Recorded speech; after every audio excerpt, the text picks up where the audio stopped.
पाकिस्तानी मारूफ अदाकारा को तलाक हो गई।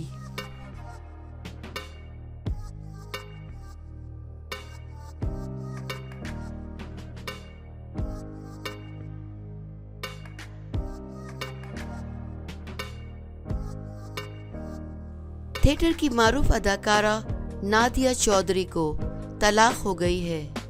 याद रहे कि नादिया चौधरी थिएटर के साथ साथ फिल्मों में भी काम करती रही हैं, जबकि कई नामवर अफराद के साथ इनके स्कैंडल भी मंजर आम पर आए, जिसकी वजह से वो मुतादिद बार शोबिस से गायब भी रहीं। कुछ अरसे कबल नादिया चौधरी ने शाहज़ैन कलीम नामी नौजवान से शादी करके शोबिस छोड़ दिया था। नादिया चौधरी ने सोशल मीडिया के ज़रिए तलाक की इत्तला देते हुए कहा कि इनका साबका शौहर इन्हें ब्लैकमेल कर रहा है, जबकि इसने मुझे तलाक इसलिए दी क्योंकि अब मेरे पास कुछ नहीं है, मैं अब इसे बिठा कर नहीं खिला सकती।